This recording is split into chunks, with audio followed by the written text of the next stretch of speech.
Hello, hello, everyone. Welcome back to the podcast. Your host, Caroline Offenstein here.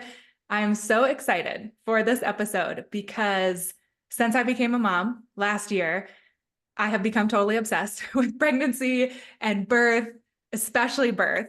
And I feel like I've just been wanting to scream from the rooftops that we as a society need to see birth more, learn about birth more, especially how natural it is, and empower women, put women back in the center of birth instead of all the fear mongering and control that I feel like the normal or average or general setup of birth is right now. And so I'm super, super excited for today's episode because we have Audrey from A Joyful Birth here to kind of dig into the other side that I am super interested in. So welcome, Audrey. Thank you for being here. I'm so happy to be here and to talk about this because it's totally my passion too. We were made to birth. That's what we're made to do. It's not a big Hell scary thing. Yeah. yes, yes, yes. So for anyone who doesn't know you or who doesn't yet follow you, can you give just a little bit of introduction to who you are and your story, as much or as little as you want to share? Yeah. So I'm Audrey Ross. I live in Oregon and my birth business is the title is A Joyful Birth. So you can find me at ajoyfulbirth.org or on my Instagram handle, A Joyful Birth.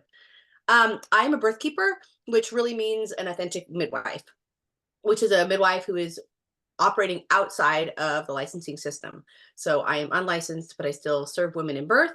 And I also do a lot of birth coaching. I do group calls once a month, lots of birth trauma debriefs, and even virtual support for women who are free birthing, but would like to have a wise woman to call should they want an outside perspective during their birth. So that's everything that I offer. And I bring, I'm also a mother of 5 children. I have 3 children who are biological, 2 who are through foster care, but they're permanently in our placement.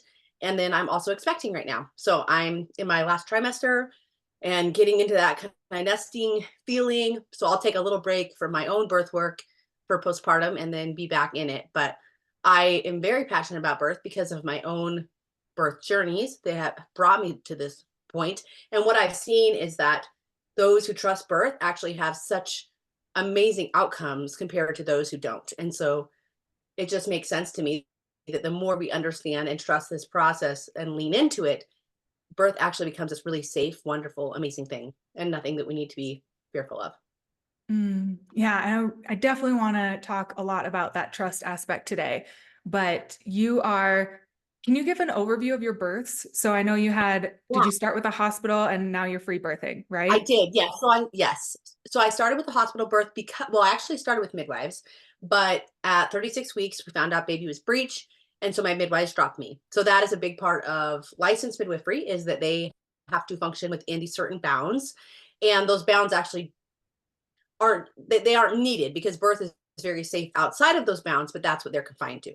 And so they were no longer allowed to attend my birth. And so I did go to the hospital, but I declined everything and I still gave birth vaginally in the hospital against everyone's wishes. So I signed an AMA, which means against medical advice, and still gave birth vaginally, but in To the hospital. and your baby was breech vaginally. It was breech, yeah, frank Yeah, breech. So that means her cool. little down first, yeah. And there's a history of breech in my family. My mom had 4 breech babies. My sisters had breech babies. It just is kind of a thing. And so there was nothing fearful about it to me.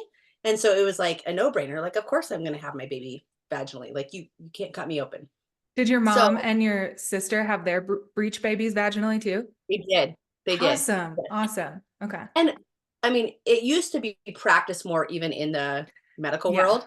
Like doctors were actually trained to do this. Now it's so foreign because we love to cut women open for anything. That's just our current obstetric system. My second birth was a home birth. It was a precipitous birth, which means it was fast. So it was 2.5 hours. I had midwives. Yeah, it was so fast. It was actually very like it was almost traumatic because it was so fast. Yeah. It was just all the contractions were stacked up on top of each other, and it just felt like a train had hit me. The midwives were only there for the last 15 minutes, but then they really rushed that third stage of labor, and I didn't like their presence there at all. And I also thought like you didn't do anything that I couldn't do on my own. And so after that, I already knew a lot about birth at that point, but I really stepped into learning more about birth. And by the time I was expecting my third, it was a no-brainer. Like, I'm just going to free birth.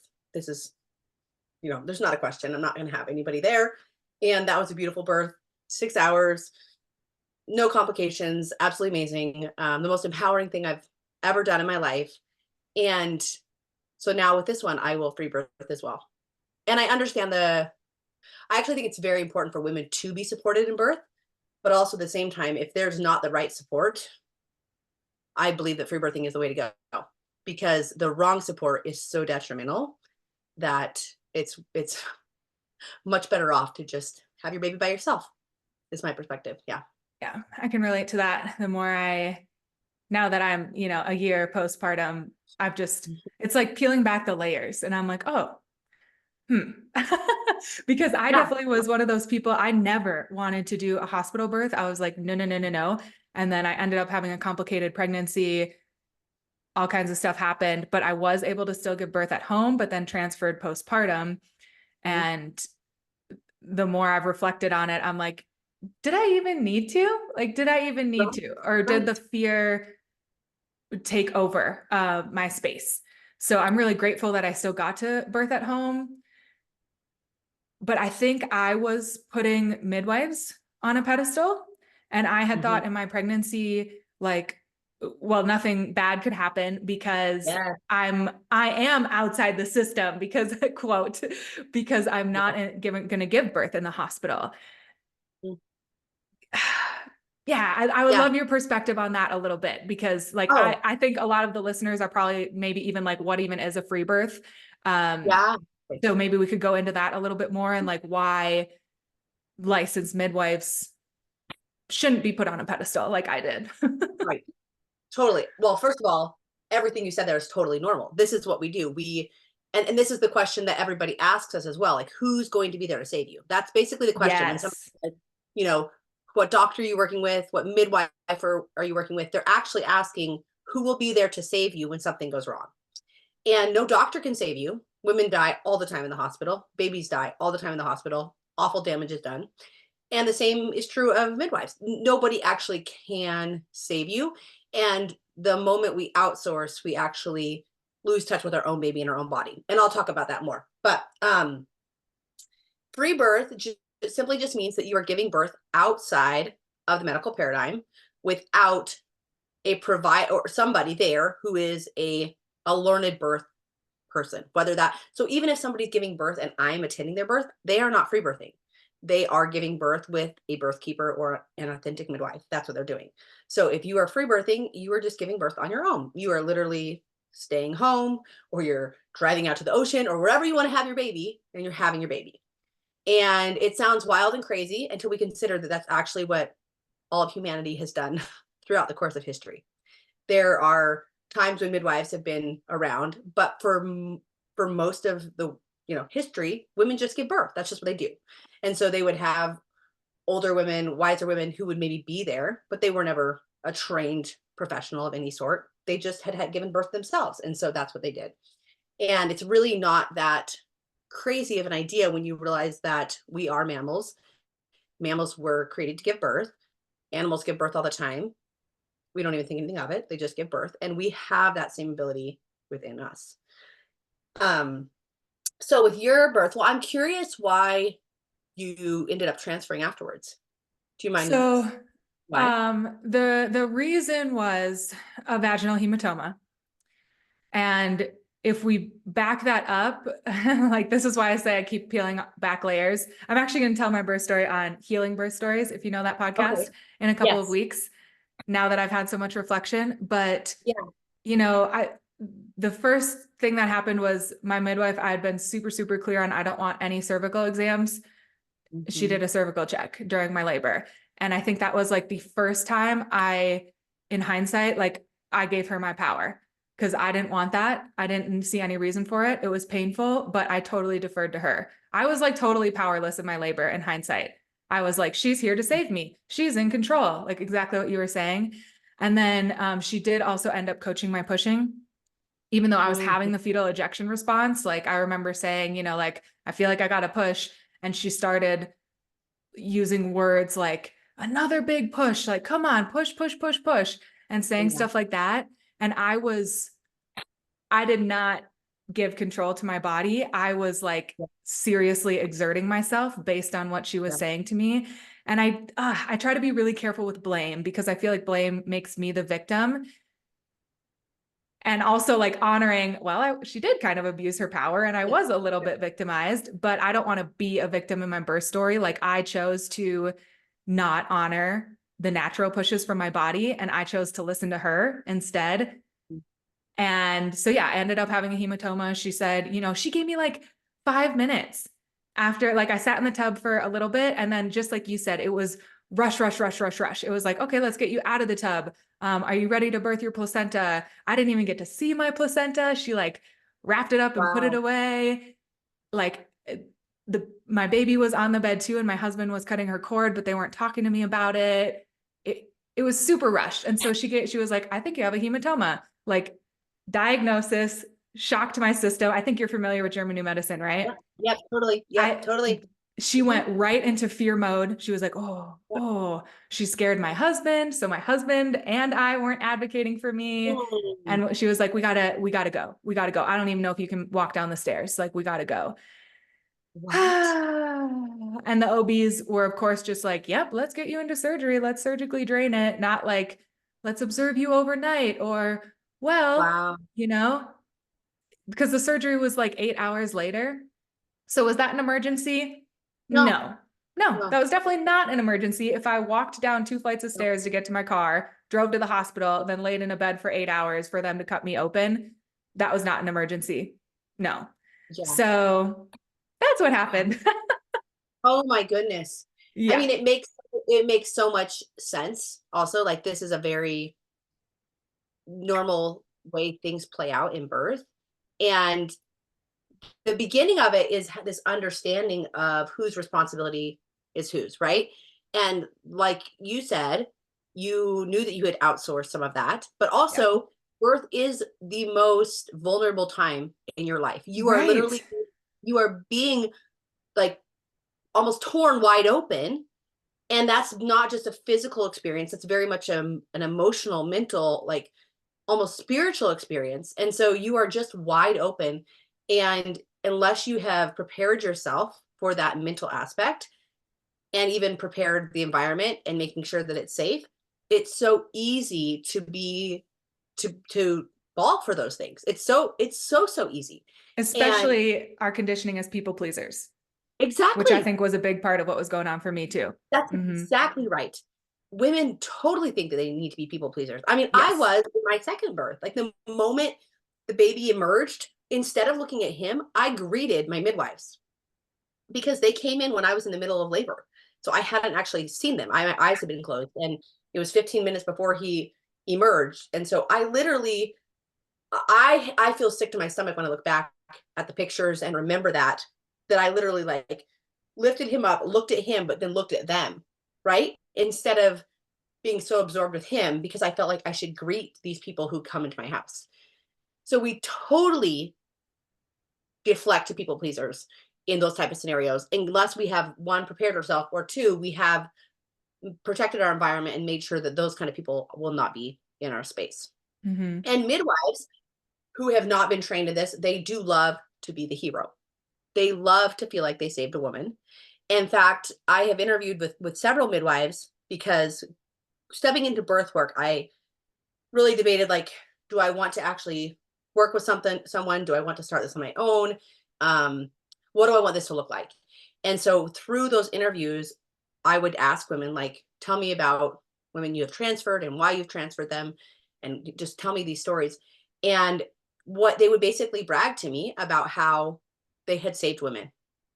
And that was all I needed to know to say I will not be working with you because that's not their job. They can't.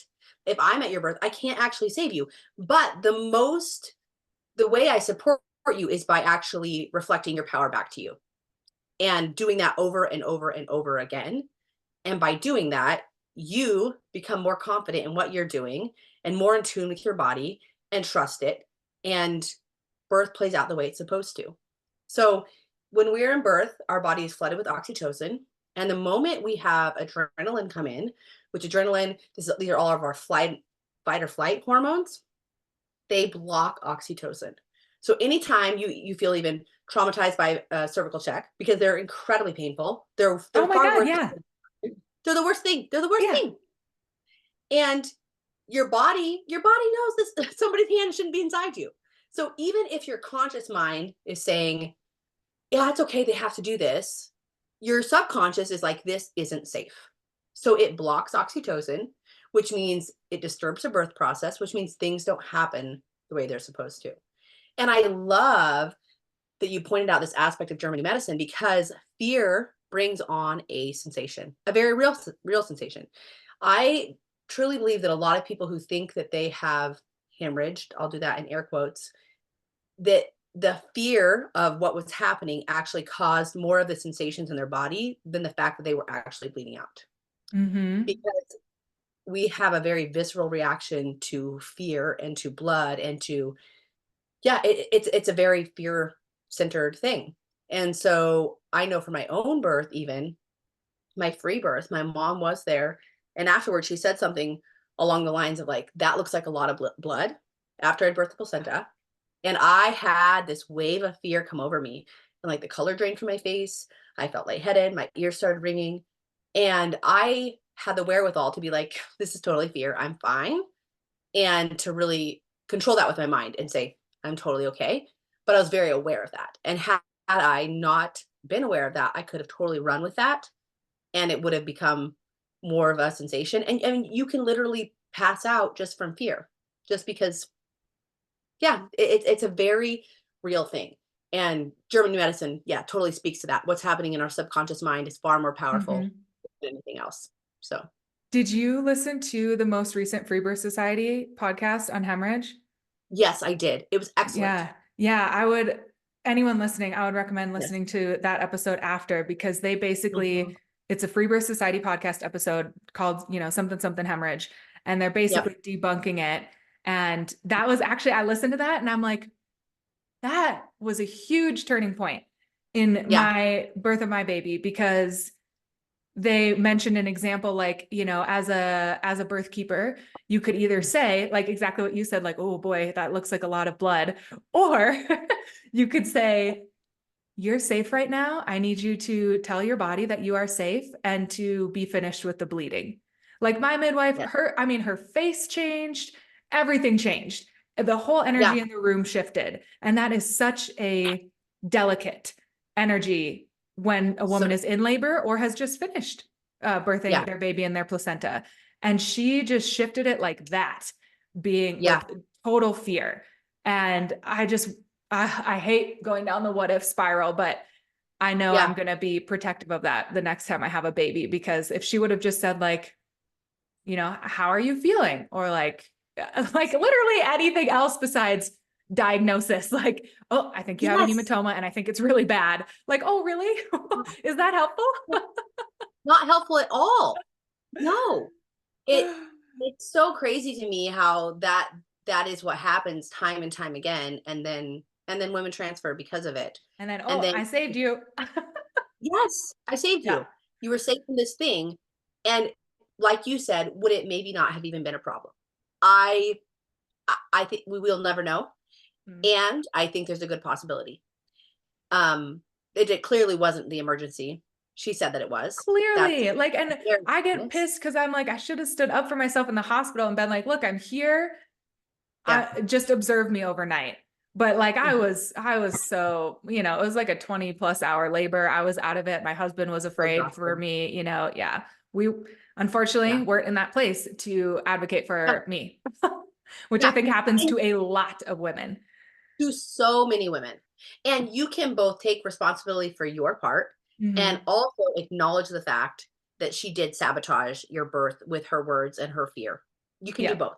Both Mm-hmm. are true, and there is a place for both of them. So we do have to take responsibility, but we can also acknowledge that somebody came in at a very vulnerable point and put their fear on us, Mm-hmm. and that wasn't helpful.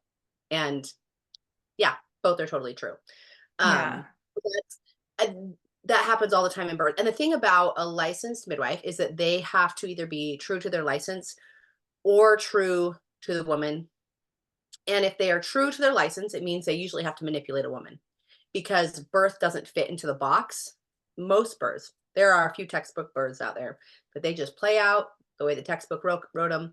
But most births do not. And so if a woman falls outside of the textbook birth, they have to basically manipulate her so that they can transfer her or do whatever they need to do. Or they are true to the woman and they have to lie to their licensing board, but they Mm. can't stay in complete integrity. And what I have found to be true of licensed midwives is that they aren't doing the inner work of dealing with their own mind and their own feelings around birth. And I would say for me, that's actually the most challenging thing about birth work is that I have to be in control of my mind and super aware of my own thoughts and feelings around birth because you can have feelings. I can have feelings at a birth and I cannot put any of those feelings on a woman. I must deal with them. I must process them and get through them and I must be present again for her with zero fear without reflecting any of that on her and still serve her in complete integrity. And what I see is midwives who just over the years almost compile all these fear-based stories. And now every birth they see, they're looking for that thing that happened before. And so they're on high alert and their transfer rate goes up and they haven't dealt with those things in their own mind.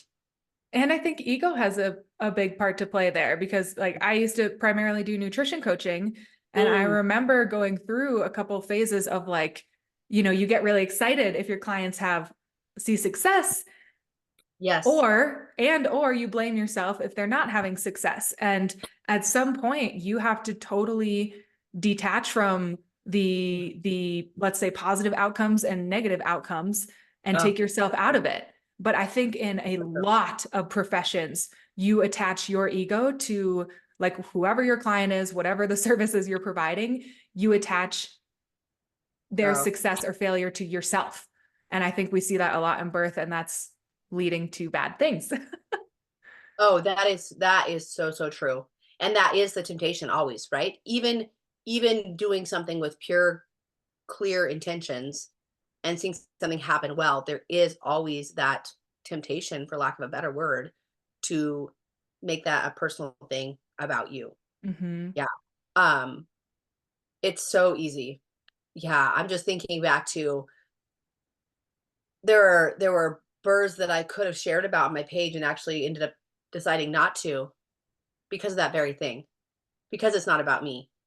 And that feeling like a internal battle even in my mind to be like, oh, but like this was a really cool birth. Be kind of cool for somebody to know. But then being like, that's not my story.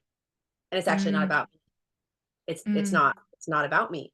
And the moment we make it about us, we have yeah, we start to build that ego. And totally. that's what the world is. I mean, the world is ego driven. I mean, that's what social media is. Yeah, I mean, yeah, I'm on social media. That's what it is. So that's another, yeah, like inner work that has to be done. yeah. I would Being agree. aware of it. We're not going to escape an Yeah, ego. We're human. right. But Exactly. being aware of it. Yeah. Yeah. Hmm. And Totally. let's talk Not about, you mentioned, a lot of people's first question, if you say I'm free birthing or even me, like having a home birth, people were like, oh, what's your plan if something goes wrong? Or I heard a lot, if I was talking to people that maybe I would have assumed they were going to have a home birth and they said they were birthing in the hospital, they're like, well, with my first, I'll do the hospital. And then maybe with future ones, I yeah. won't. So there's this kind of fear there. I want to talk about that fear and also why the hospital maybe isn't the safest place to give birth. And I actually looked up the stats before I chatted with you because people really believe overall that the hospital is the safest place, right? And you mentioned maternal and infant mortality rates. I looked it up. The US maternal mortality rate is the highest of all other high income countries, and it has Yeah. been steadily increasing since the 90s. The maternal mortality rate steadily increasing since the 90s. The infant mortality rate is also higher than other high income developed countries, but it was on the decline until 2022, and then it's been going back up. Uh-huh. That's interesting. Yeah. So I just want to like throw that out there for anyone's like, these people are crazy. Like the hospital is so safe, but like Ah, it's not. it's not safe at all. Okay, what was the first part of that question you asked? Well, fear. And then, Oh, right, right. They're like, well, what if? Well, so the mhm, biggest question I ask is like what is the what if? Because we'll all say like, in case something happens, and I'm like, well, what is the thing? Like, what is this thing that you are fearing? And most people have no idea what it is. It's this unknown something. Like they don't, they can't actually land the plane. Like they don't know. But we just are like, well, anything. It could be scary, and we have been conditioned that way. Every mhm, show you see, every movie, they're depicting birth in this very medical, almost gory, traumatic way, and that's mhm, not actually birth. If you just sit with one in birth, that's that's really not birth, but that's how they portray it. And so I think we've been very conditioned um, with that. But the main reason, well, there's so many reasons, but I will start with the foundational reason that the hospital is not a safe place is because it is an adrenaline inducing environment. And we just talked about how birth requires the oxytocin is flooding your body. That's what is causing all of the contractions. That is what is causing your baby to move down. That's what's causing your cervix to fully open. It's what's causing everything. It's what causes your baby to clear their lungs and take a first breath. It's what causes your bleeding to slow down and subside and your uterus to contract at the end. It's all of those things. And adrenaline literally blocks oxytocin. It stops it. It can't be there. Both cannot be there. If you think of an animal in the wild and they're going to give birth, the moment a predator comes or something else invades their space, their body is going to stop the birth process so they can run away and get to another safe place. That's what will happen. And so that's what happens to a woman's body. So she labors at home, her timer says it's time to go to the hospital. She goes to the hospital, she gets there, and they're like, "Oh honey, you are only at a 3 and her contractions have totally stopped." Now, was she wrong? No, she wasn't wrong. Very likely she had dilated much farther and her birth was progressing beautifully. But now she walked into bright lights. She walked into an environment that is very adrenaline filled, and somebody, a stranger, put their fingers up inside of her vagina and told her something. All of these things are blocking oxytocin. And the cervix doesn't just open, it can open and close. So if you can dilate to a 7, you can also contract back down to a 2. Both things are possible. You're not just opening in one steady movement. Your cervix can go back and forth. So it's not safe. Whoop, we're going to close. We're going to wait till it's safe. And so sometimes they'll send the woman back home. She goes back home. Labor's going great. She goes back. Same thing happens. And finally, they say, failure to progress. We need to put you on Pitocin because obviously your body can't do it. But she's just proven 2 times her body is fully capable of doing this thing. But because of this environment, her body has stopped because it's trying to protect her. And so then we're labeled with all these things that are wrong. So once you're hooked up to Pitocin, you're definitely going to be hooked up to an epidural because nobody can handle Pitocin contractions. So now you're flat on your back. Now you're giving birth in a position that isn't ideal for you or your baby. And then we have, and one problem turns into another. And when your baby does emerge, they're going to, even if you ask for delayed cord clamping, they're going to give you 30 seconds. That's delayed. 30 seconds is delayed I've heard because that. Yeah. yeah, cord blood is a moneymaker. Your placenta is a moneymaker. So they are more than happy to take those things from you, and not tell you that they're valuable. And so your baby doesn't get all their blood. Maybe your baby doesn't even get, they aren't breathing well because the oxygen supply was cut off. So many things happen. Now they are resuscitating your baby's in the NICU, on and on and on. And we think that they saved us. But what actually Yes. happened is that we entered an environment that was unsafe and our body said no. And so nothing was wrong with us. If we had returned to our safe place, so women they need to be in a dark place or a place that feels like a cave, even if it's light, but it needs to feel like a cave, kind of like this is my safe spot. They need to be unobserved. Those are the things they need in birth. Well, what happens in the hospital? You are majorly observed. There's bright fluorescent lights, and your body knows it's not safe. So it's the environment that destroys birth. And then every intervention that they bring in destroys it further. So if they were maybe to let women just sit in their room and labor on their own, maybe birth would be okay. But they're not going to do that. They're going to hook you up to things and monitor you and lay you down and tell you your body isn't working and you aren't dilating and your cervix is swollen and on and on. And it erodes the entire birth process, the way we were created to give birth. It's the labels, like we were talking about before. I think that might be one of the most powerful pieces, because Hmm. even like people who have shared their birth story with me who think they had a good birth, in the hospital, they Yeah. will use the same language like from the doctor, right? Like, well, like my baby got stuck, so they had to push her back up and then cut me open to do a C-section, or like, well, I hemorrhaged after, so I had to have a surgery and I'm really glad I was there. Like Mhm. it like perpetuates the cycle too, but you got to wonder, like, what if there were no labels, like what if they weren't checking you and telling you your dilation? Like, what if they Mhm. never told you how long you had been there or whatever? Like, I think just those are, even if consciously we're like, oh, shut up, that doesn't matter, go away.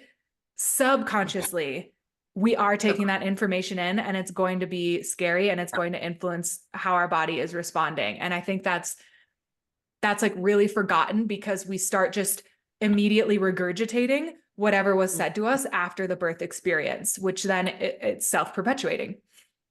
It totally is. And then we have the stories also from our mother and our grandmother and our aunts, and that they had these things too, right? So then we carry their stories and our story, and we have these labels. Oh, you're so right on, because words are so powerful and labels are so powerful. And all of those labels are so fear-inducing. Your baby's stuck.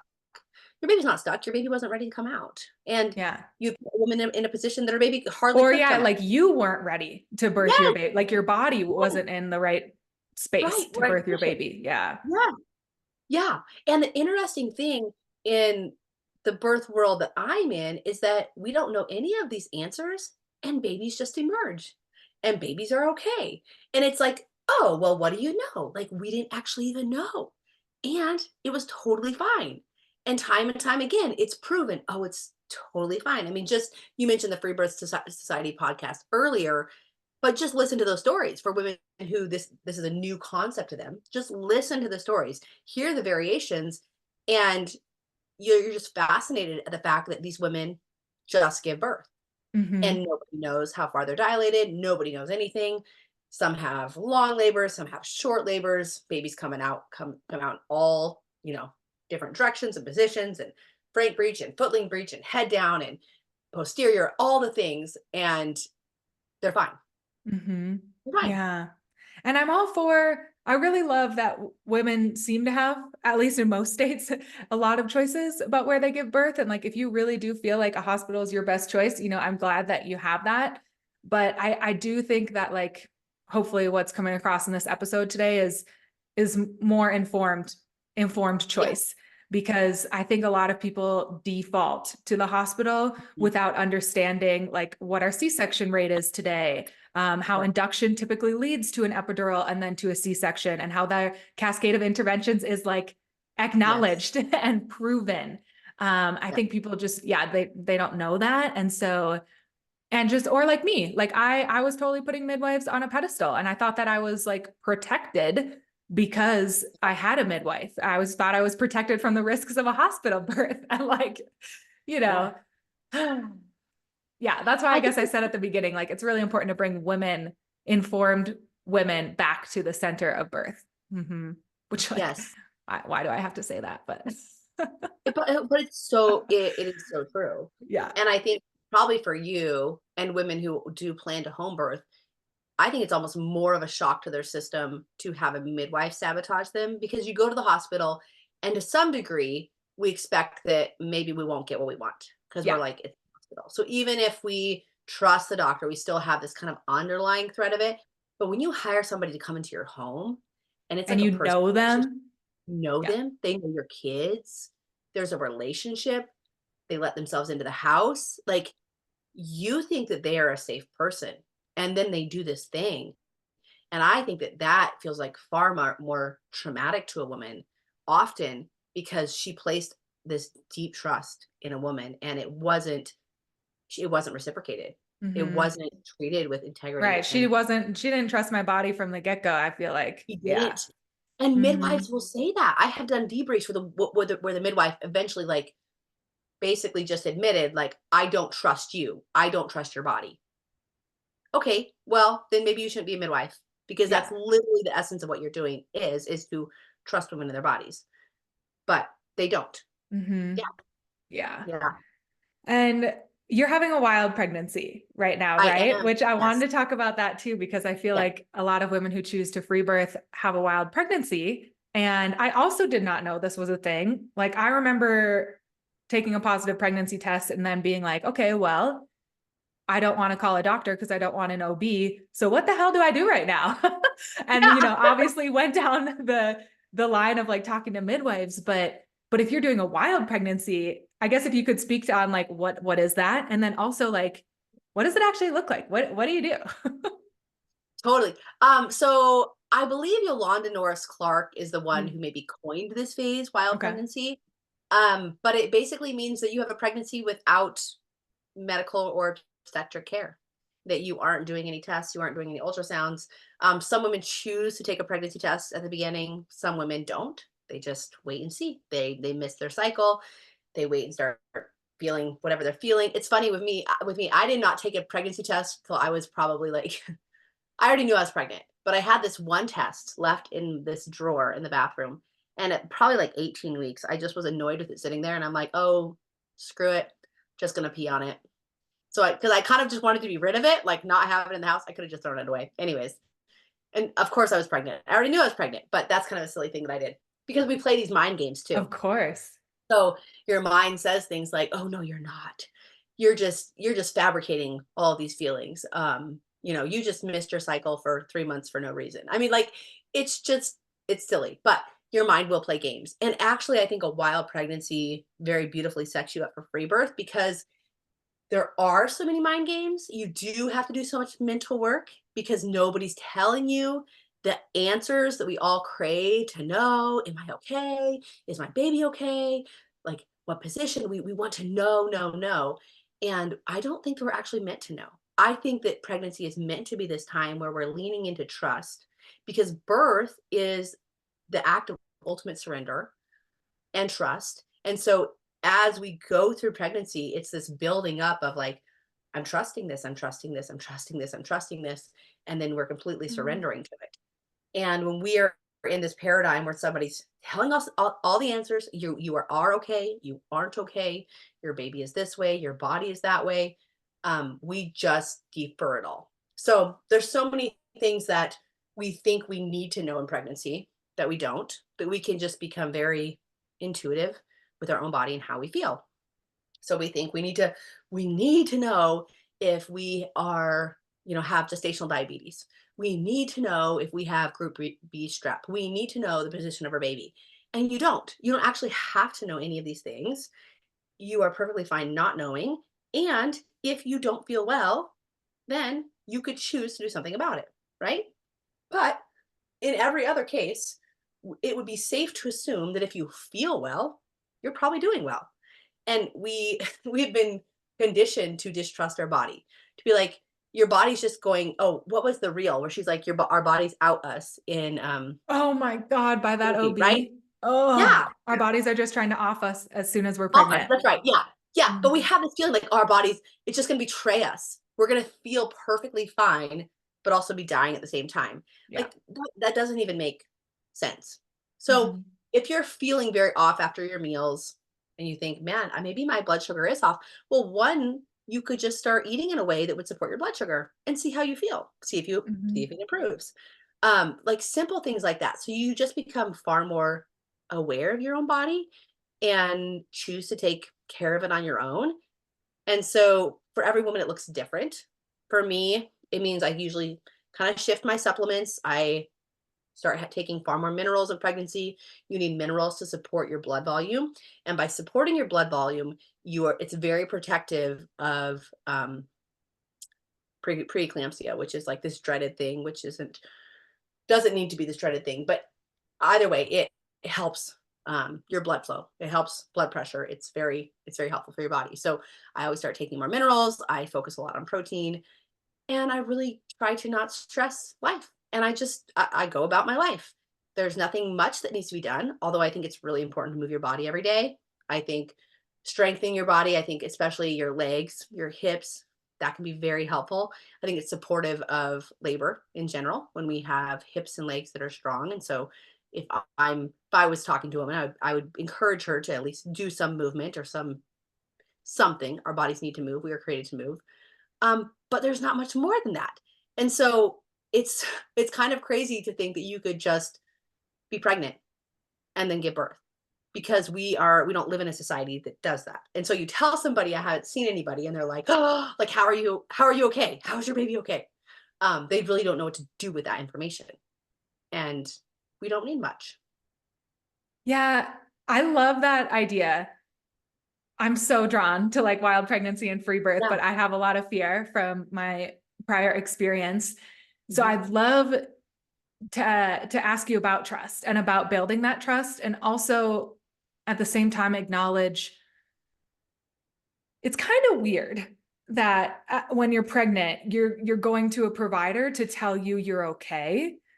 When Mhm. like if it was a random Thursday and I felt good, I wouldn't be like, let me go to the doctor and just like double Right. check. Like you would be a hypochondriac. Like you would Right. probably have Exactly. a mental disorder if you were doing Yeah. that. But for some reason in pregnancy, you're right. Like we're always kind of needing someone else to tell us we're okay. And if someone is constantly checking on something, you're going to at some point find a problem. Like I've Yep. heard so many random induction stories of like, well, they maybe thought this was happening and I could have either Yep. done, all these invasive tests or else just agreed to an induction.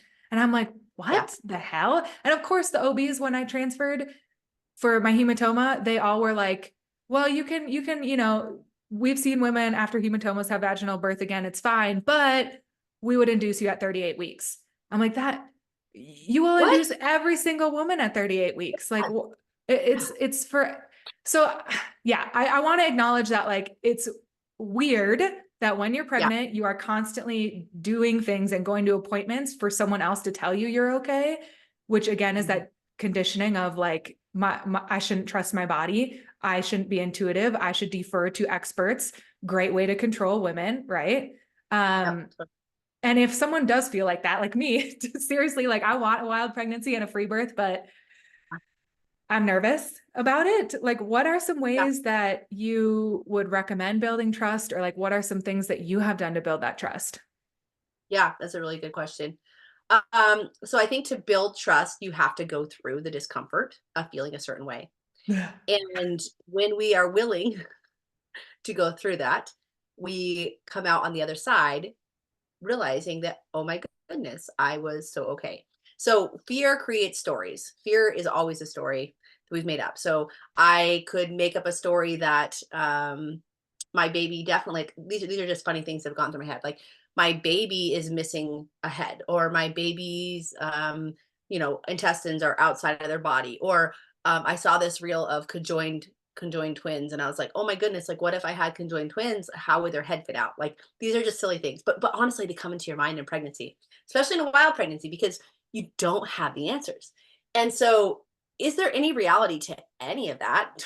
Not at all, but I can acknowledge this is a story. So as a story comes up, we first of all say, okay, I'm telling myself a story that I'm going to have conjoined twins. How hilarious is that? Oh my That goodness. is so random, right? Yeah. So random, right? And wouldn't that be amazing if it happened? Wow, what a funny story. And then I just allow myself to sit with it, to not do anything about it. And what happens is that it just dissolves and we move on with our life. So the same thing could be about say you've told yourself, for like in your case, you decide to have a wild pregnancy, you're at 38 weeks, you were told you should be induced at 38 weeks, you are now 38 weeks and 5 days, and you've now told yourself the story that you will bleed out in birth or sometime because you didn't you didn't get induced. So or now you're going to have a stillbirth, or now you're going to this. Well, you first of all have to acknowledge that that is only a story. So I'm telling myself a story. So you tell yourself, this is what I'm doing. I'm telling myself a story. And then it almost becomes a little bit laughable because you can prove that you had a beautiful pregnancy. Your baby is moving all the time. You're feeling really, really good. And you have to just be willing to sit with it. And the more you sit with these funny stories that we make up, sometimes very dramatic stories we make up, it's like I feel like you just take a step, like it's like you're building on it. Like, oh, I built some trust. I built some trust. I built some trust, but by not acting on that fear. But every time Yeah. we act on it, it's like we erode trust. Now we've said, "Oh, I can't trust my body. I can't trust my body. I can't trust my body." And that's what we tend to do in life, right? If we feel a thing, we call a doctor and we get somebody else to tell us it's okay. But in free birth, you're saying, "I'm willing to sit with the unknown and come to the understanding that I'm okay." And it's kind of like a radical thing to do. But really it's not that radical, but in our world where everybody has to validate whether you're okay, it is. So that I think is the foundation of it. If that makes sense. Yeah. And I really like that idea, the not acting, because that's something I've been reflecting on just in my daily life. Because I realized a couple weeks ago after arguing with my husband, I was like, oh, taking immediate action is how I cope with feelings that are uncomfortable to me. Like if I'm uncomfortable with something, if I'm feeling an emotion that I don't like, I go do stuff, whether it's angry, Uh-huh. clean the house, whether it's, like make an appointment, whatever it may be. That's like my go-to in everyday life, which I literally didn't learn this about myself until like last month. And Yeah. so I've been trying to practice that even just in daily life of which I bet a lot of type A people can relate to this. Like, Yeah. what if you don't take that action? What if you notice, oh, I'm feeling like I really need to go do something right now? What if you don't do it? What if you don't do it? And what emotion, what is happening in your body that's kind of um like making you think that, making like you feel like you need to go act on it. And like, what are you avoiding? Which is probably part of it. So I love that that's one of your keys for wild pregnancy. And honestly, I feel like a lot of people could apply that to their daily life like me. Oh, totally. And I feel that too because we medicate with other things. It might Yeah. not be a drug, it might not be a pharmaceutical, it might not be a, Mhm. doctor would, but we still, like you just said, so easy to do. We have to do something to make this thing go away instead of Mhm. just allowing it to play out um and seeing what happens. I just did a podcast with it's a Wise Woman Diaries, Trusting Birth, and I talked about my eating disorder recovery on there. But part of that is totally this foundation of like just allowing ourselves to go through something and realizing that we're okay. Mm. Um, that's how you build it, and then you're like, oh, that's wow, my body was totally okay. And I realize I've come to practice that with my children too, where there's like, oh, there's some sort of symptom that they're having, which now I know German new medicine, so I can usually kind of pinpoint what it is. Yes. But also this willingness to just be like, okay, like we're just gonna sit with this and be with this. And that's okay. And I don't have to hurry and spin and toil to like make them be okay. I can let a fever just be a fever. We can be uncomfortable all night. I can have a night of no sleep and holding my baby. Like that can all be okay. But we've told ourselves this isn't okay. We're not safe. They're not right. Like so many stories instead of just being willing to sit with it. There's Yeah. so many pieces of pregnancy and birth that I feel like I guess this is why it feels so important to me because I feel like if we take care of pregnancy and birth more and the woman who is becoming a mother and is a mother, it will just stem out into like every area of society, like everything you just said, think of the chronic worrying that we have in today's society. And it's hard to just look at your life and try to pick somewhere that you're worrying and like work on that. Like pregnancy and birth is such an invitation to reframe. It's like what's a portal, which a lot of people say, right? Yeah, Yeah. totally. Ah, Yeah, that's a beautiful word for it, an invitation.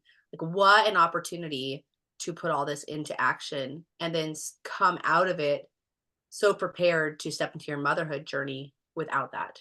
I know for me, my two births that were more in the system, I had anxiety in both postpartums, and my free Yes. birth was so anxiety free, the most empowering thing. I came out just the most powerful woman I've ever been.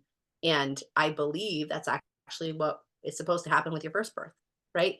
So that you step into motherhood that way. You don't step into it already questioning everything about your body, everything about your baby. Are we okay? We need to always go and get checked to make sure. It creates a cycle, either one way or the other way. Yeah. Yep. Yeah.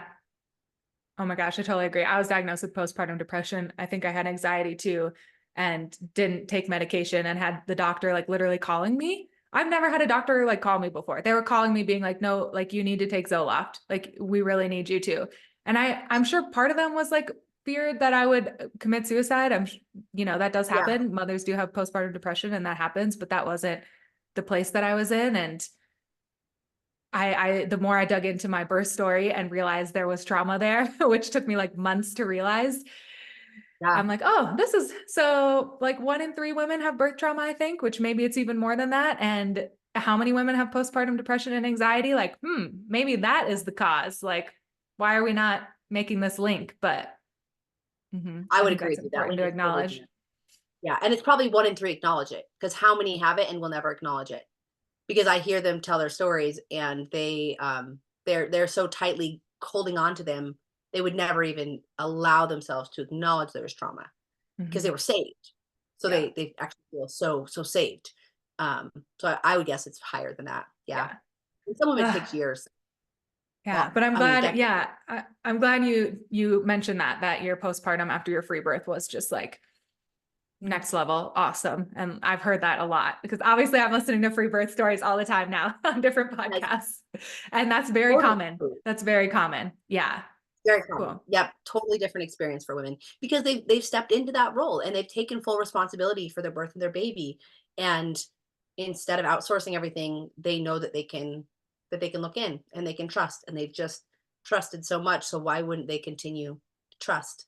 And I think And there's it's another level of power too, even if something did like quote go wrong. If you do need assistance, there's nothing wrong with that. And I right. think women are more likely to make those choices from a place of empowerment versus disempowerment, giving their power to someone else. Those people make the choices, and then it turns out it doesn't sit right with them later.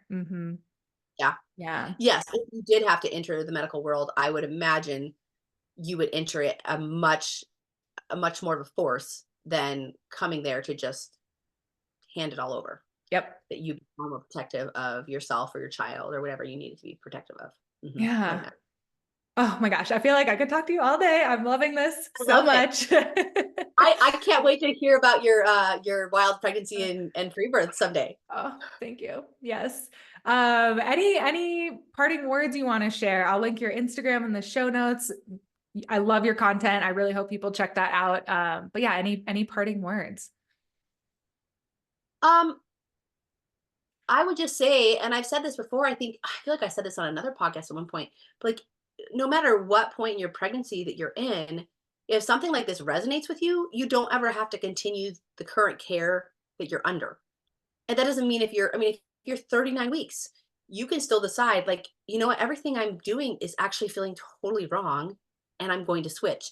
And that feels so crazy. And women, their whole world is rocked. But how you protect that, how you protect your birth environment will dramatically impact how your birth plays out. And how your birth plays out will dramatically impact your motherhood journey. So those are all choices that you get to make. Nobody gets to make them for you. Just for even for me, like my first birth, I declined everything in the hospital. Now, Ah, could that have gone I very, love very that. poorly? It could have. It could have. But also, nobody can make you do anything. So we think that they can. They can't. Might they call CPS and you would have something happen? Yeah, yes, those things happen. That is very real. And probably more real even now than when I gave birth 10 years ago and did this. But we get to take responsibility for our baby and for our birth and how we protect it. And so at any point, if you feel like, I am this choice I've made, this midwife choice, this OB choice, whatever it is, has not set right with me the whole time, but I have felt like I can't do anything else.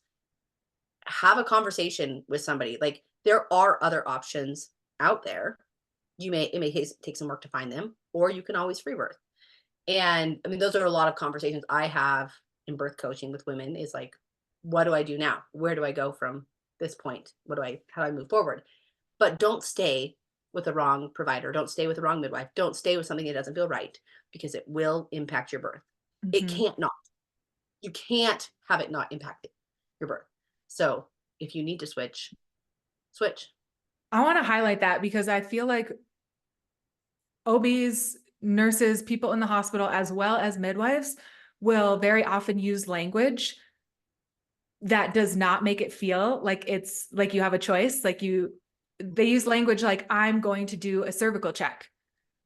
No, you are not. Like, that is something Yeah. you can say no to, even though they should be asking it as a question, or like, I'm going to give you Pitocin now. No, Right. like that should be a question, and you can decline these things, which I feel like that for some reason, I didn't realize that until after giving birth, that it doesn't matter how they phrase it. You still get to say no. Hmm. Yes, totally.